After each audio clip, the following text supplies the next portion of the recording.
And maybe just quickly tell you a little bit more about who I am. I'm here from Sydney, Australia. I do sound a little bit English, but I bleed green and gold. I am Australian. The work that I do over there in Australia is working with big organisations, helping them get more women, particularly at the senior management level. So this is a subject very close to my heart. I often talk for half-day, whole-day sessions on this. It's a very complex problem. There's no one thing that you can point at that we can fix to get around the current state. But I haven't got all day, and I haven't got half a day. I've got 7 or 8 minutes. So I'm going to be quite narrow in what I talk about, because I suspect these lovely ladies sitting next to me will each bring their own perspective that's probably going to touch on some of the other issues. So look, glass ceiling, sticky floor. I'm guessing some of you were thinking, especially some of the girls perhaps, what is the sticky floor? What is that? And maybe even the glass ceiling term is not something familiar to you. There's a lot of very high-profile businesswomen around that we can point to, the Sheryl Sandbergs, and even in politics, you can look at people like Hillary Clinton. They're up there. There's no problem. These women have all made it. But the fact is there's not very many of them.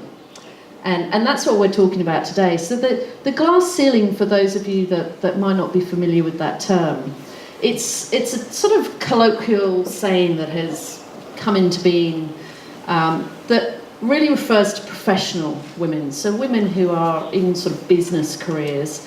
And it's this invisible barrier, this transparent, invisible thing that seems to stop the women that are there in that workforce around the world getting to the very top. And they really don't. So, I can tell you some of the numbers from Australia. We have our university graduates, the women come out at about 55%. So there's more women than men coming out of university. They go into the big businesses at about the same numbers. So there's generally more women than men going in at the lower levels of the big businesses. At the top, it depends what you look at. If you look at all the companies, we're sitting at about 15% women CEOs. But if you look at our really big listed influential companies, it's about 3 or 4% at the top. So something happens, they vanish, they disappear in a big magical trick, never to be seen again. And there's a very clear line where that happens. So I do a lot of recruitment, and I do it at senior levels. So in US dollar terms, I've found it's very good to talk about salary levels, because it cuts across any industry. It cuts across manufacturing or banking. And there is a very clear drop in the numbers around 100,000 salary package. It's not too exact, but around that. So I'm talking US dollars here. So Aussie, it's about 150,000. And what you see in big influential corporations, so these things like banks that have a very, very important influence in our lives. It's our what we call superannuation, your 401ks, your savings, the products that they sell. The numbers drop from about 35% down to about 16%. And it's sweeping statements, but typically that's what you see is a big step change in the numbers, and then another steep step change up to the really senior management. So that's where this glass ceiling is. It tends to be professional. Now, the sticky floor, I actually think this was probably meant one way, but there is a second interpretation. The sticky floor is about what women actually do to hold themselves back. Okay, so, it's the not taking a risk, not putting yourself forward for the job. And there's been a lot of discussion about this in the media recently with people like Sheryl Sandberg's book, Lean In. And we've had some very influential commentators in Australia who have talked about the fact that women are actually the problem. If we all just took more risks and went for all these jobs and asked for more money, there wouldn't be a problem, And my body language is telling you what I think of that, okay? But there definitely is, okay? So I see, as a recruiter, I see a lot of women, and we're talking senior women. So, let me give you a few oohs and ahs. But I can talk to someone who is very senior at a big bank, okay, and she'll be earning $800,000, okay. She's on big money. She's working really, really hard. She's worked long and hard to get there. And I will talk to her about the next job she's going to, and she will say to me, almost to a woman, "I know I'm being paid a lot, and I won't get that when I move." Okay? And I go, why would that be? Can you imagine a man saying that? I'm at the top of my game and I know it's apologetic. So that I do see it, there is an element there. It is not the main problem, okay? It is in existence, and we have to accept that. So that's the sticky floor. I think the second interpretation, which is worth just touching on, is it can also be used in areas that are not deemed professional services. So things like nursing or teaching, education. And what happens there, and I'm sure it's the same here in the US, is predominantly nurses and teachers are women. But when you look at school principals, or you look at people who are running the hospitals, they're predominantly men. And I can tell you what it looks like in Australia. So it's about 75% of teachers in schools up to high school are women. But 75% of principals are men. So how does that work? If we've got something fair happening in the organisations, and you'd see something similar in hospitals. Majority women at the bottom, majority men at the top. So it's a slightly different interpretation, because that's not about what's holding the women back, but it's a different view. So I want to put that out so you know what we're talking about. I said it's a complex problem. It's complex because it's often very cumulative. The things that cause this to happen accumulate over the time of a woman's career. So they can start off, and I have seen this myself. I used to work at Deloitte, and hopefully no one from Deloitte is here, and certainly you'll be from US Deloitte, so no one will sue me. Australian Deloitte, but we, and I was in corporate finance, and we used to recruit graduates. Okay, and they would come in, and the average graduate salary was about 50,000 Australian dollars. And we had a $5,000 pay gap at the entry level for graduates who were coming out of the same universities, doing the same degrees, between the men and the women. 5,000. So right at the start, before they've even walked in the door, the women were getting paid $5,000 less. Now, the partners, okay, so I really hope there isn't anyone from Deloitte, because I will get sued here, okay? But I want to show you what it looks like. I want you to give you some faces to what this looks like. So they had, at the time, I think they had about 470 partners in Australia, and about 70 of those were women. That's what it looked like, okay? But only, so this is in the whole of Australia. As hopefully you all know, Australia is a huge place. It might not have a huge population, but it's a really big country. In the whole of Australia, only 13 of those women actually dealt with clients. The rest were all back office. They were internal finance, internal risk. So there were 13 women partners in the whole of Deloitte in Australia that actually dealt with customers. It's interesting, isn't it? And yet they're coming in at 55% at the bottom, but they're not at the top. Now, they've been paid $5,000 less before they've even walked in the door. What do you think happens every year when they get their pay rise? Okay, because that pay gap doesn't go away. They continue to get less than the men, but it accumulates. So what happens is we see the problem at senior management level, but the problem exists from the minute you walk into the workforce. And it really does. A lot of people say there's no pay gap, there's no discrimination here. It exists. I see it, and it often gets swept under the table. So I talk about mountains are made up of molehills piled up on top of each other. And often when you challenge something that you see, like a $5,000 pay gap, you get told, really, Kate, like, it's just $5,000. Or it was just a joke. Or you don't get the environment that we're in. Okay? Because it's seemingly trivial to the people that don't care. Okay? But there's 20 of those seemingly trivial things that add up. So it is really important, and it's difficult to challenge because it's often seemingly small, and people can trivialise it and say you don't understand. Okay, well, I'm going to ignore you and carry on going. Just go on with it. Okay. It's your topic. What I want to do here, you can tell I do talk for days on this. I just want to introduce this nasty word, which is bias. Okay. And we all have it. Often people talk about unconscious bias and they talk about men. Okay, we all have it. We rely on biases. They're very important. They help us get through the world. They help us jump and run when we see a big scary snake, as you often do in Australia. Okay? Because you don't stop, do you? You see a big snake or something. I don't think Hawaii has anything that kills you, okay? I'm used to a world where we have scary spiders and scary snakes. Okay? You see a snake, you don't go and look at it and go, but is that a python that won't bite me? Or is it poisonous? You just go, snake, run, because you have biases that tell you snakes are dangerous, don't stand on it, run away as fast as you can. We rely on them. We rely on them from mundane things to important things that stop us getting killed. And we use them in the workplace all the time. We use them ourselves. I do it all the time and catch myself saying he instead of they when I'm talking about doctors and surgeons and, other. From being small kids, we're conditioned what a doctor looks like. So I want to introduce bias. I'm hoping that one of these ladies will continue the conversation.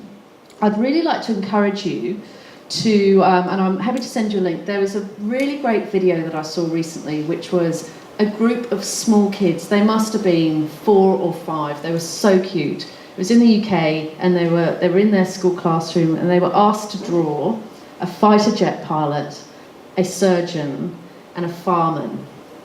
And one person in that room drew one of those characters as a woman.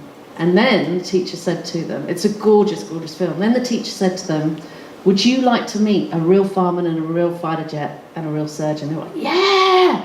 And in came these women. And the woman was dressed as a fire. I get all tingly. This woman was dressed as a fire. One of the little girls shouts out, they're dressing up. They're dressing up. And then you see them getting to talk to these women. So those kids couldn't contemplate, aged 4 or 5, that a surgeon, a fighter jet, and a fireman could be women. So we need to think about that. Now I'll sit down.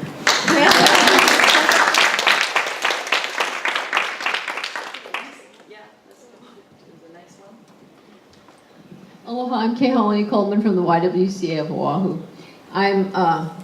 I did not make the first panel, and that's why I'm here, and so I had a slightly different presentation to give, so who knows what I'm really going to say.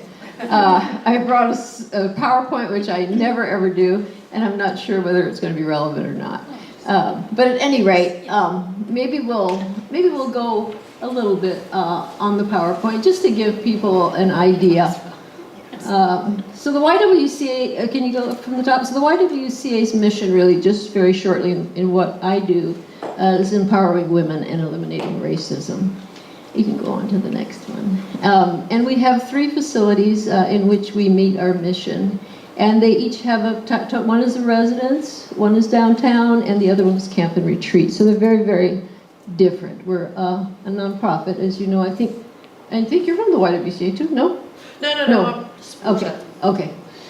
So the YWCA is a international association. So the way that we meet our mission is by all of these various programs, but the interest of what I was to speak on is the economic advancement program. So I think those are coming up, if you can just go on. So economic advancement, so I guess I would say, if we're talking about the glass ceiling, that basically the women that we're working with are so far from the glass ceiling. We're working with women who are coming out of incarceration, they're coming out of domestic violence, coming out of illness, divorce. They are hard to employ, they're underemployed, or they're unemployed. So this is our population. So if a woman gets a minimum wage job here in Hawaii and has 2 children, she's on the poverty line. And so this is who we are working with to bring them up to a sustainable level here in Hawaii, which is a really hard place to do that because it's very, very expensive here. So one of the programs, so we do it in 2 ways, job support and housing support. So the Dress for Success program, which is a worldwide program, has 3 programs under it: a suiting program, a job readiness program, and a job retention program. So I think in the middle one, in the job readiness program, you might ask, well, okay, if a woman has been incarcerated for, well, I'm going to show you a film at the end, so somebody needs to gong me at 5 minutes. Was in prison for 36 years. So what kind of work are you going to do with a woman like that in order to get her up and sustainable? That's the question that we work with. So what we've discovered really is that, you know, how do you begin? We work with where are you at right now? What are your strengths? What is the very next thing that you need that moves you forward? Let's help you do that, and then we'll take the next step and the next step and the next step. So they're very small steps, very small successes, but those small successes build confidence and hope, and that's how we get them employed. So in that job readiness program, 70% of them are employed by the end of the 8-week session. Personal Pathways, which you see up there, is a personal and professional development program for our clients. And so you can go on. So at Fernhurst Residence, we work strictly with women coming out of incarceration. So on the second floor, we have a work furlough program. On the third floor, we have a transitional housing program. So I don't know if you can just imagine being out of the marketplace for a long time. And really taught not much in prison. It's a huge, huge transition to come out of there and be able to support yourself.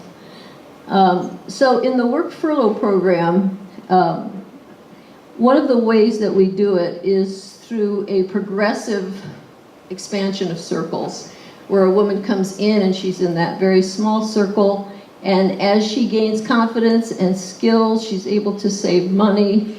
She meets various requirements. She gets more and more, well, how do you say it? I don't want to say benefits, but she gets more and more freedom, really, as she goes through this whole process. So this is an evidence-based process that is based on working with trauma-informed programs. And then we have the Mink Business and Leadership Center, which is what many of you might know as the women's business centers around the country. So anyway, on the subject of glass ceiling, I mean, basically what we are doing is working with economically disadvantaged women, taking them from unemployment to employment, to the possibility of self-employment, and then on to leadership. And we do that through both housing and jobs. So it kind of takes a village.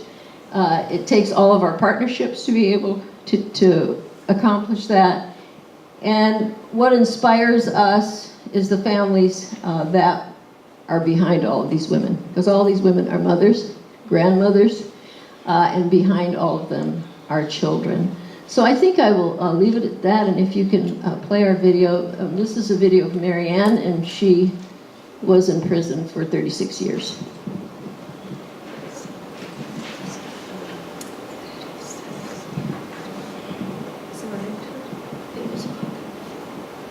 You just close that.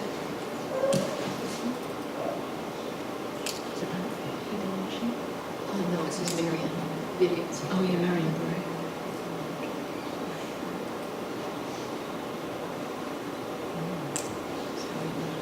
Video doesn't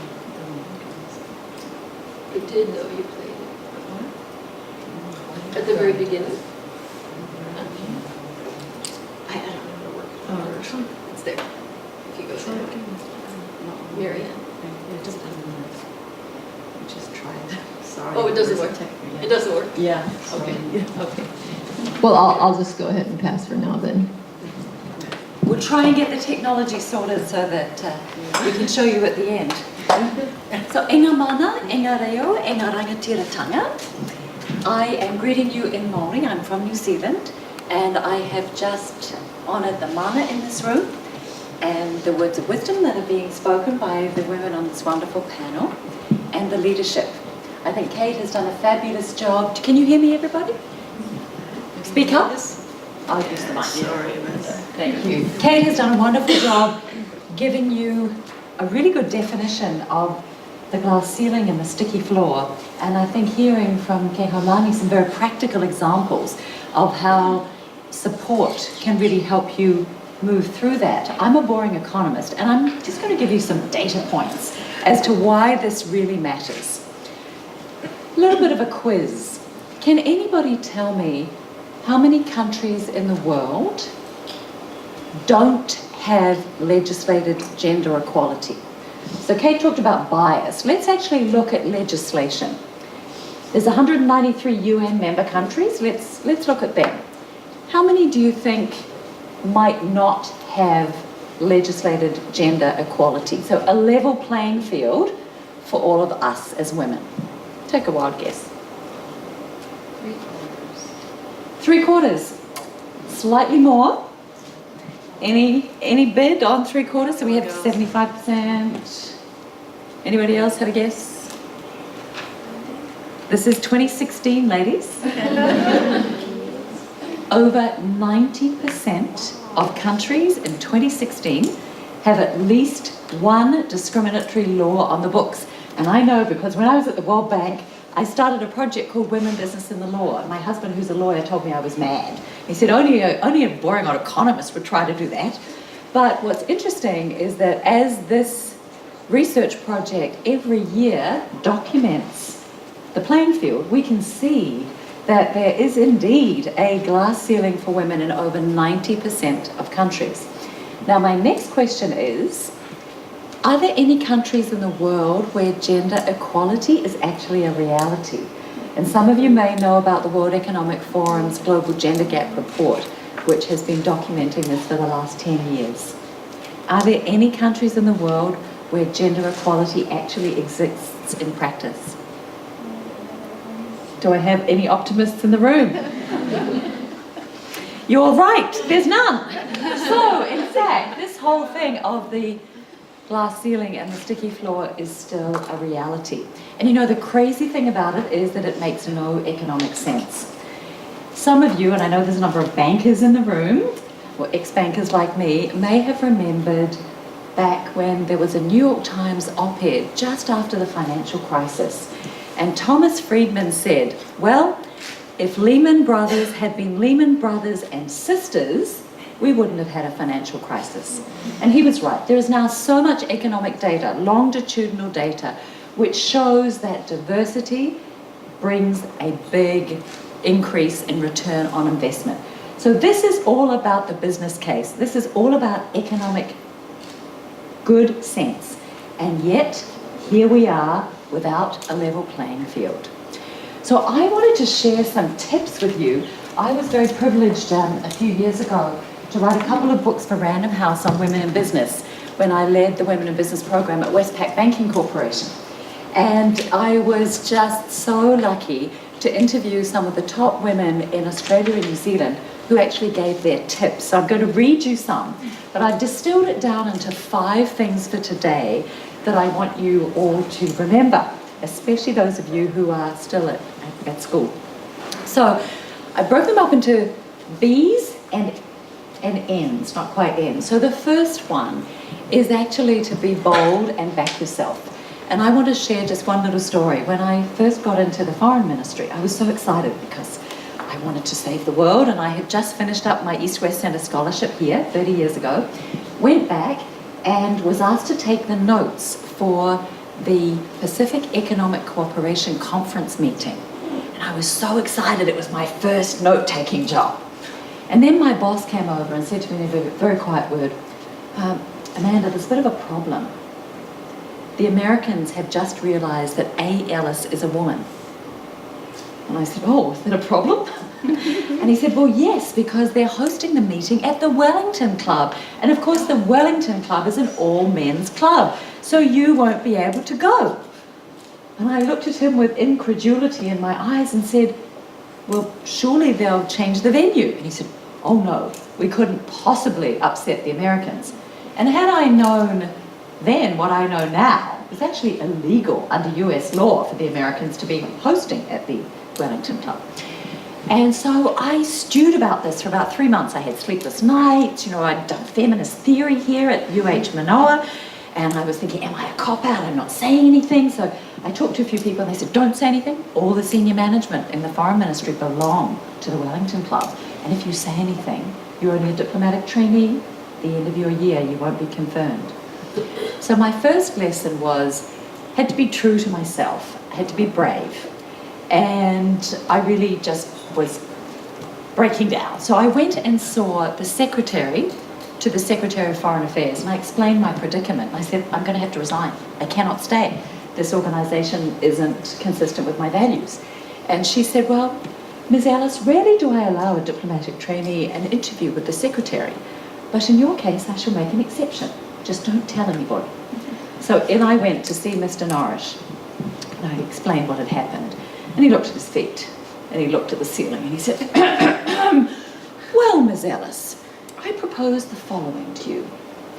I propose to write to the Wellington Club, pointing out to them that women are now entering the workforce in greater numbers. We're talking 1988. And if they do not acknowledge this fact, they will lose revenue. Is that satisfactory? And I was thinking to myself, hell no, that's not satisfactory at all. But I said, yes, thank you very much, Mr. Norrish, and kind of backed out of the room. But it was something that stayed with me later as I was running the women's business program at Westpac. It's all about the business case. How can you make the case that you are valuable and that you deserve to be paid not $5,000 less than the guys, but to start on a level playing field? So it was actually a really important lesson for me that there's different ways of framing this issue. There's a human rights dimension to it, obviously, a parity, a fairness issue, but there's also the business case. And so just remembering that and being bold, being brave, and knowing what you're worth. So my second B is actually, how do you think about the bigger context? There's always a cultural context. And thinking about how you buddy up. As women, there is a cultural dimension to us being bold and promoting ourselves. But it's really easy to promote other women. You meet all sorts of amazing women. So at Westpac, we did an experiment. And in our business banking unit, we paired up women and we said, your job is to get to know each other well and then to promote each other. And within 6 months, all of those women were promoted. Next 3 things to finish: network, negotiate, and know your options. So networking, as you're doing here, really critical. Internal and external networks. Negotiate. Kate will tell you, the guys always negotiate their salaries. Women hardly ever do. And having been also in HR at one time, I can tell you that's true. So that's another thing to think about. And finally, knowing your options, keeping your skills relevant, so that if you are in an organisation where you're just not putting the 18,000 cracks in the glass ceiling that Hillary Clinton talks about, you are actually able to vote with your feet and move on and find another organisation that will appreciate you for who you are. So to finish with a saying from Melinda Gates, who said at Davos this year, women standing up for themselves and those around them is the strongest force for change. So a message for all of us to keep supporting each other. Thank you. Great.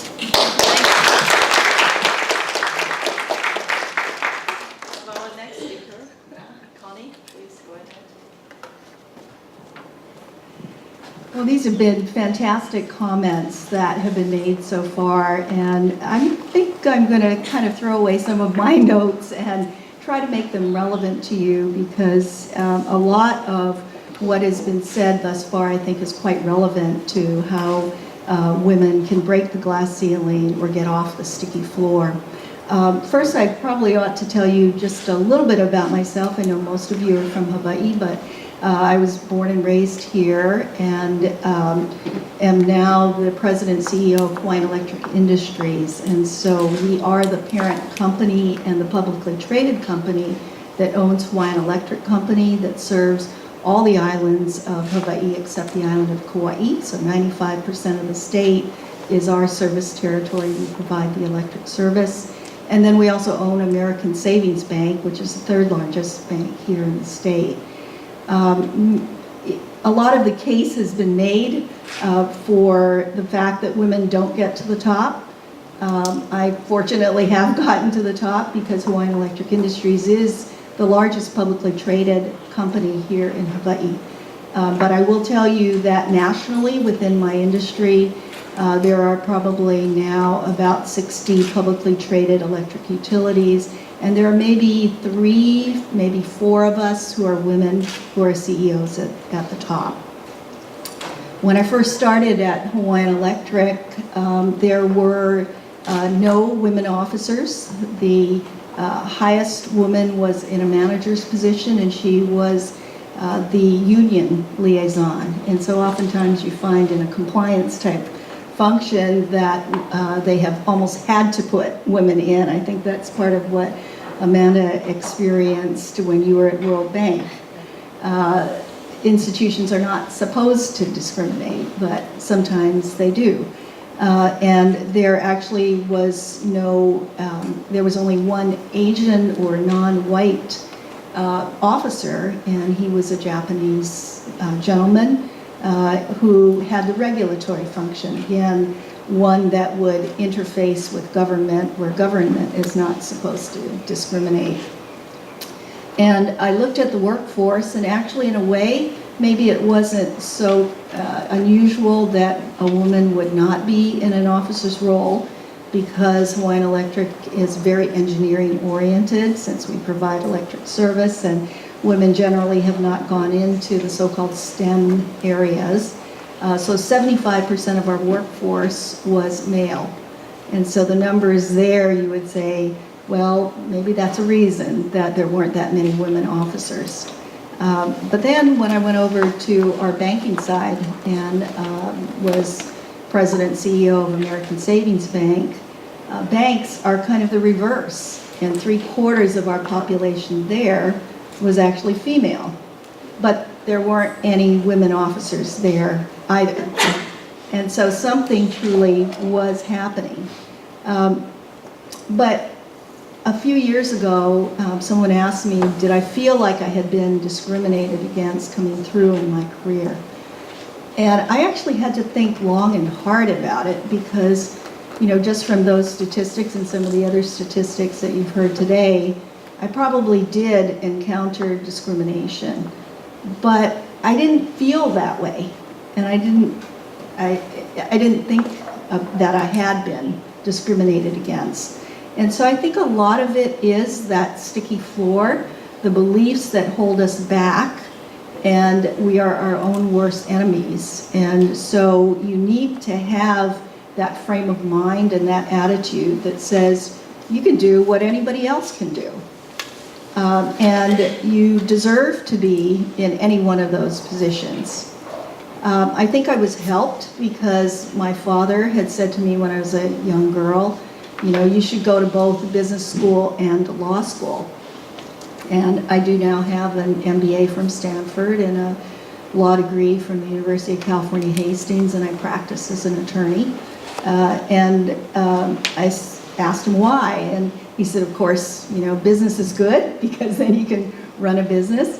And I said, well, the law, what about the law? And my vision of being a lawyer was a courtroom attorney and a litigator, and I just certainly did not see myself that way. But his answer to me was so that you would know your rights and be able to fight for yourself and the rights of others.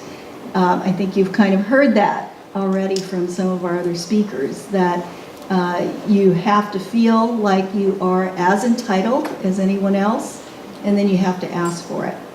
My husband has this wonderful phrase, don't ask, don't guess. But I gotta say, being a woman, a lot of times I feel hesitant to ask. And I think Amanda brought up something else that has been shown in the research. I was just at Stanford, and one of the professors there cited the same research about how women actually are very good advocates for others, but we're not very good advocates for ourselves. And kind of what was a breaking point in my career where I was able to learn to advocate was one day I said to myself, hey, I did go to law school, and lawyers are supposed to be advocates, and what the heck am I doing here if I can't advocate, at least for others? And so once I got through that, that then allowed me to advocate for others. And women, you know, hopefully, if you think maybe not so much of advocating for yourself, but beginning to advocate for others, that will get you through the point where you can actually advocate for yourself as well. The other point that they brought up at Stanford was this one about how women get paid less, and it's because they don't negotiate. So they found that women got paid 10% less coming out of the very best business schools, but it's because 57% of the men actually would negotiate their salaries, whereas only 11% of the women negotiated their salaries. So I was very, very proud when my own daughter just graduated from Sloan at MIT, and they had taught her that research. And so when she got her first job offer, she negotiated, and what do you know? She got $10,000 more for negotiating, just asking. And I kept hearing my husband in my head, don't ask, don't get. So ladies, please ask, because as my husband also tells me, all they can tell you is no, right? All they can tell you is no. But if you don't ask, you never will get anything. So that's one major thing. I think one of the other points I just wanted to quickly address is a lot of people tell you should find mentors. And I agree. I mean, mentors are just wonderful. But frankly, when I ran American Savings Bank and I was on the list for U.S. Bankers' 25 most powerful women in banking in the U.S., and I went back to the award ceremony in New York City, and the 25 of us were talking, and the other 25 women to watch were talking. Most of us didn't have mentors. So just because you don't have a mentor doesn't mean that you can't succeed. It'd be wonderful if you had a mentor, but frankly, because of the lack of women at the top, you can't always find a mentor, and sometimes, you know, the guys don't mentor you, or they don't mentor you in the way that you need the mentoring. So just don't let that hold you back. And then the last point I would make is, for women, the work-life balance is a much bigger issue. And something that I always advocate is that you should not ignore your personal life. Because many women, because they want to break the glass ceiling, really focus on doing an excellent, excellent job at work. But somehow our personal lives always creep into our work lives. And it's very, very hard to make sure that you balance them off.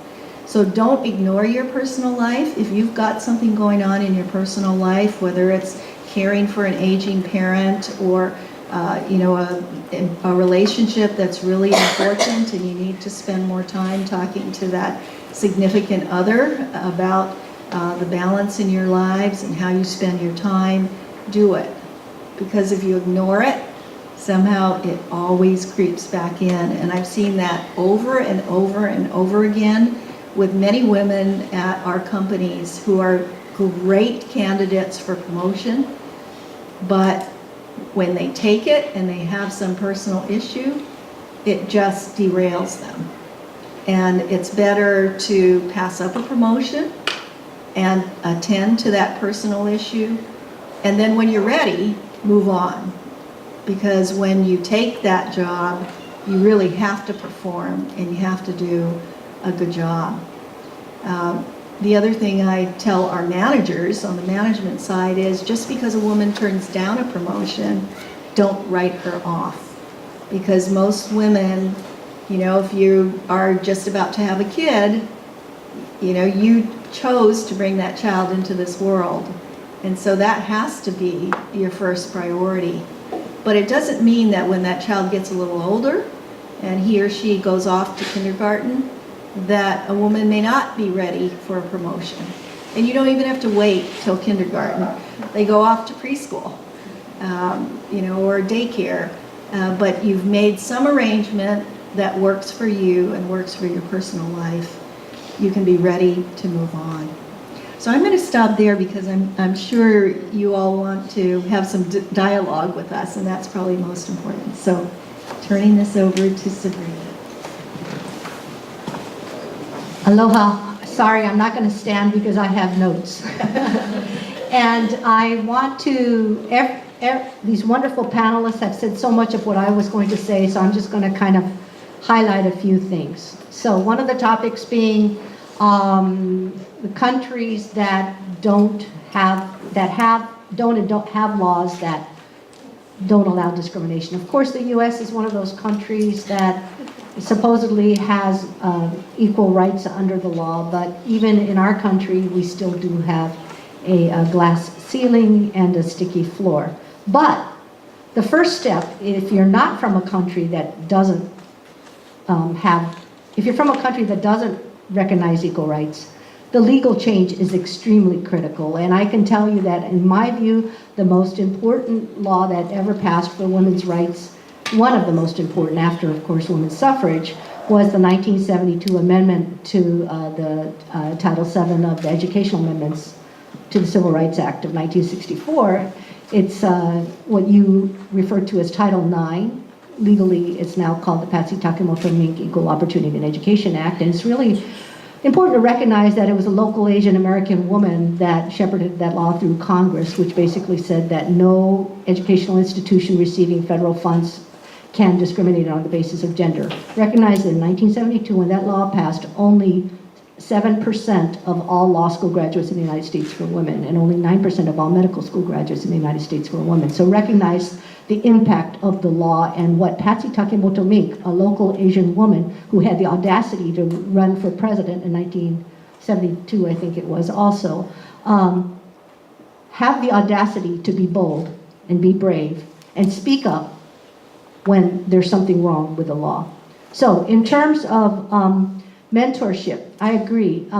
Sometimes it's hard to get mentors, but I want to talk about something that Royanne Doi of Prudential in Japan, the the worldwide ethics director for Prudential. She's an attorney also, but she's a local woman, but she's heading Prudential's ethics division throughout the world. She talks about mentors, sponsors, coaches, and role models. And mentors are the people that you can speak to about anything. Look for sponsors, if you can, people that will help you through an organization. Sometimes it's not women, sometimes it's men. When I was coming up through the ranks of my law firm in 1982, it was men that helped me because there were very few women in front of me. But there were men that were willing to support. So the importance of going to a place that has a supportive atmosphere. I'll never forget my first year, we have on-campus interviews for law students. One of the Japanese American partners during his interview would ask me questions like, you realize if you come to work for our firm, you can't leave during the middle of the day to go to PTA meetings. Or you realize, do you plan to come to work for us and then get married in a couple years and quit? And so sometimes you have to speak up. So I just remember being like this very young woman, law student, that really wanted a job. But what I did was I smiled and I said, may I ask you a question? And he said, sure. And I said, do you ask your male applicants these questions? And I reported him to our campus recruiting office. That night he called to offer me a job because he knew he was in trouble. These were all illegal questions.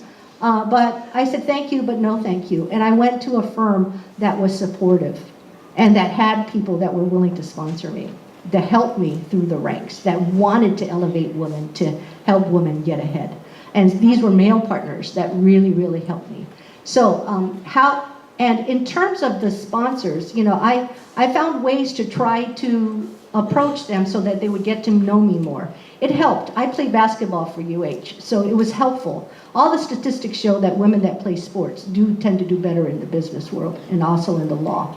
But if you didn't, that's fine. I have a really good friend that never played sports, but she's really into sports. She's the former general counsel of the University of Hawaii. But you can talk to her about football. She knows more about football than most men. And what else would we do? We started off practicing law together.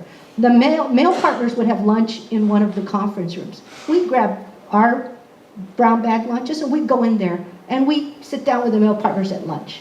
We leaned in, we took our seat at the table and we just chatted with them. And they would talk about the weekend games or they would talk about stocks. So I started following the stock market, to try to be able to engage in these conversations with these guys. Anyways, but these men really did help me. So, let's see. Believe in yourself. Be bold. Believe in yourself. The first time I applied to be a judge, I didn't make the list. There's a commission, they boil it down. I didn't make the list. The second time I did make the list. I've been on a district court since 1993, and then in 1995 I was elevated to the circuit court. I didn't tell the governor when I interviewed with him that I was pregnant at the time that I was interviewing with him. But that's okay, because it was none of his business, because I know the law. There's no pregnancy discrimination, and he wouldn't be able to discriminate. And so anyway, I had my baby after I started at the circuit court, and then I started applying for appellate judgeships. First time I applied, I didn't make the list. The next 7 or 8 times, I made the list but was not selected. People thought I was crazy because I kept applying. A lot of women that applied with me gave up, but I kept applying. And in 2011, when I applied and I made the list, Governor Abercrombie selected me for the Supreme Court. And so the point being, don't give up. Keep trying. In terms of a lot of women don't put themselves forward. There's that great article in Atlantic that talks about it, and I've seen it because as the head of family court, I was in family court before. I headed the per diem judge committee. And these are attorneys that serve as judges per diem. You look at the applications, you would see, I couldn't believe some of these men were applying. I'm like, you think just because you have a law degree, you can be a judge? Whereas the women, all the statistics show that women will not apply for a job unless they at least meet 100% of the MQs. The statistics show that men will apply even if they only meet 60% of the MQs, minimum qualifications. Apply. There was a judgeship for circuit court. There was a woman, she was a great young district court judge. I said, apply. And she said, oh no, but I said, no, you are well qualified. I want you to apply. She's now a circuit court judge, right? So that's what, you've got to apply. She was so well qualified, but she didn't think she was. She was so much more qualified than a lot of the men that were applying. So you have to apply. You have to believe in yourself, and you have to keep going. You have to speak up. You have to challenge. I'll never forget, talking about the country clubs. A friend of mine, Stanford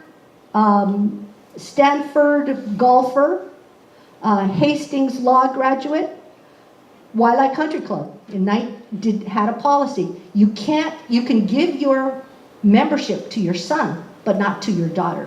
She challenged it, right? And sometimes women have to speak up. Mayor Eileen Anderson was offered a Pacific Club membership. All these, when she became mayor, you are offered all these honorary memberships. She said, I am not interested in becoming a member of any institution that would not allow me in otherwise, right? Because at that time, Pacific Club didn't accept women. And of course, she then had the liquor laws changed to say that you can't have a liquor license if you discriminate on the grounds of gender. So that's why all the public-private clubs started accepting women here, right? It's the power of the law, right? So anyway, let's see. Implicit bias, extremely, extremely important. We do implicit bias training for judges in the state of Hawaii. I decided to be a guinea pig. Just go online, the Harvard Implicit Association test or something. You can take these tests, all the implicit biases that we have. I said, I will be the guinea pig in front of all the judges of the state of Hawaii. Let me do the one on women in business.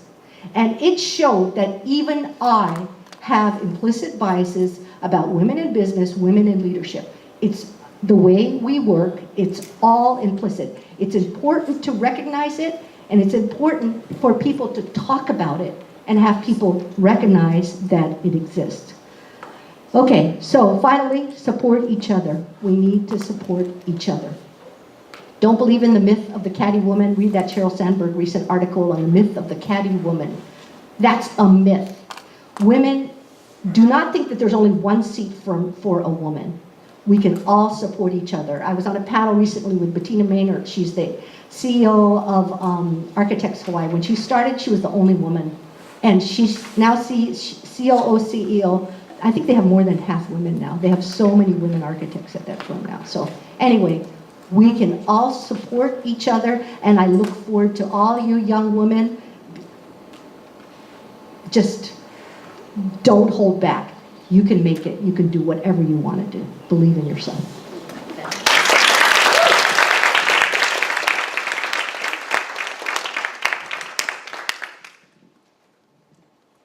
Thank you so much for all these inspiring speech to inspire the young ladies here. Don't give up, just to go on, move to your next goal. So I like to, because we have very limited time, and I like to take 2 or 3 questions from the audience.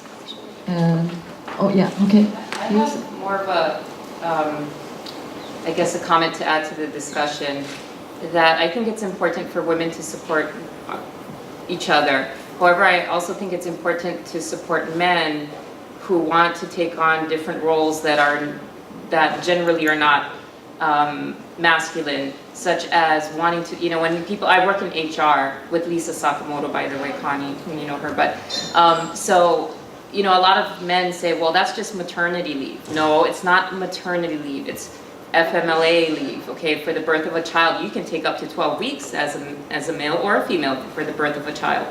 So when someone wants to do that, we should support that, because it starts evening the playing field as far as what men can do and women can do, and then we start to be seen more as equals than as this is the male role and this is the female role.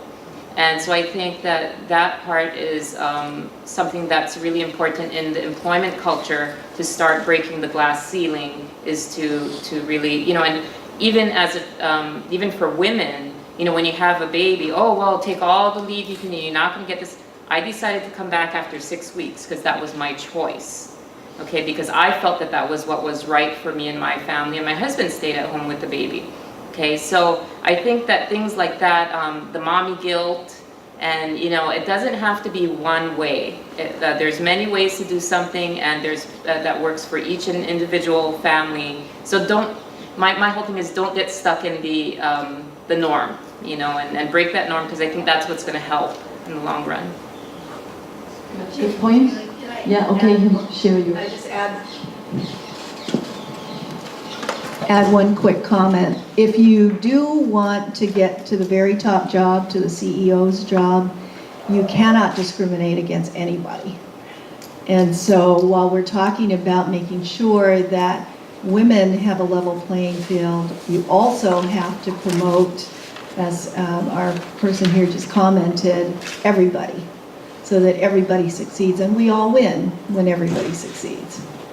Okay, this lady, please stand up. I can just talk loud. Yeah. First of all, thank you so much. This is a really exciting panel, and had a lot of good tidbits to ponder and carry forward as I help mentor young women too. My question is for Kate, actually. So Kate did a great job of sort of setting up this is the problem. I think out of all the panelists, I didn't hear your advice. So what are some tidbits from you? Yeah, sure, sorry, and I did have lots of advice. And, she says paging back through her notes. But look, I think I can summarize it. We had a really wonderful guy in Australia called David Morrison. He was the chief of our army. And we've had a lot of problems, probably like the US Defence Force. We've had a lot of problems for women in the Defence Force in Australia. You know, and men as well, but some very high-profile problems for women.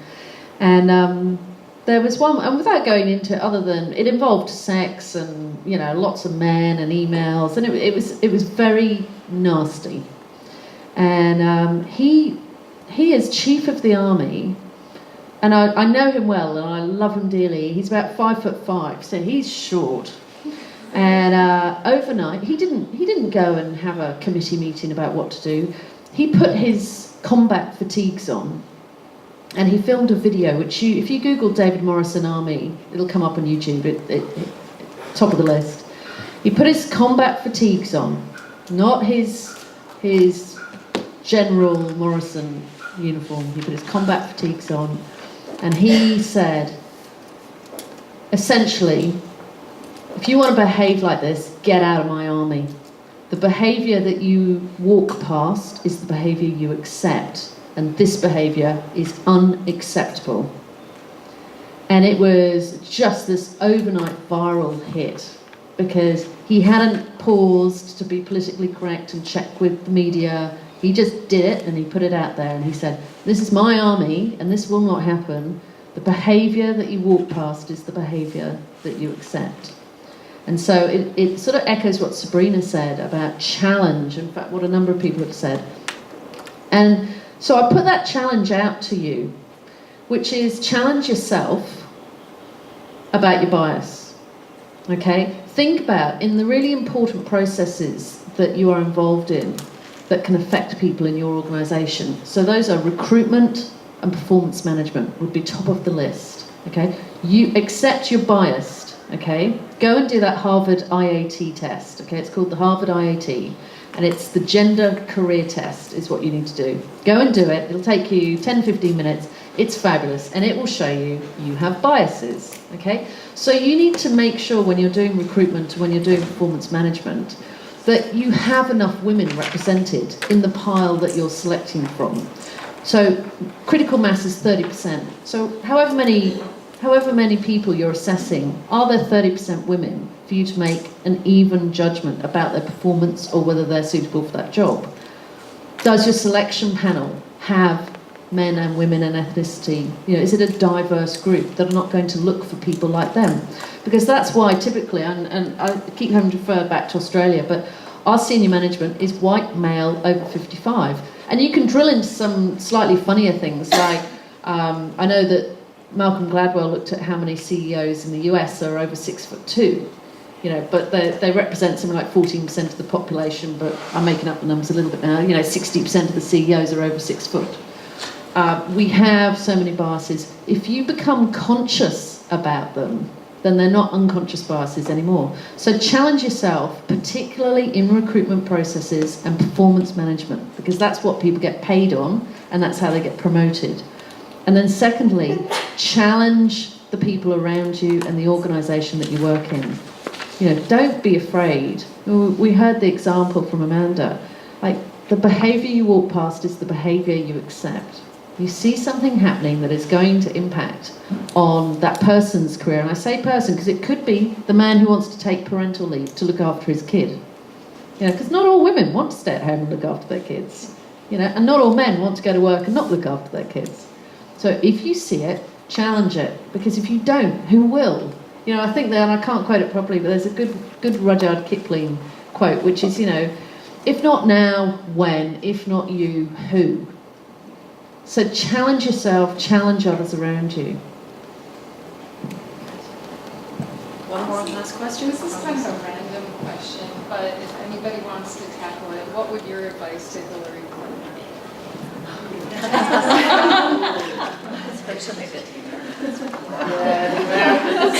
want to hear what Sabrina's got to say. Go on, Sabrina, you must have a view. Come on. I can't publicly support any politician. What advice would you have for a woman running Just for president? advice, a generic advice. I can't. Connie, come on. don't think Miss USA question. You know, unfortunately, I think that it has been a much harder road for Hillary. Every spotlight is on her, and I actually think she's doing a great job. And that's what all of us have to do, is you have to just keep going. And to be a little controversial about, you know, if not who, Yes. you know, and just being practical. You know, you will encounter hurdles constantly. And frankly, you have to pick and choose. You can't fight every single battle, but you have to do, it's kind of like risk-adjusted return for those of you who are in business. You know, you got to judge what's the return that you might get and what's the risk that you run when you challenge. And is it worth it? Because we all have only so much energy, and you need to save it for the battles that count. That's good.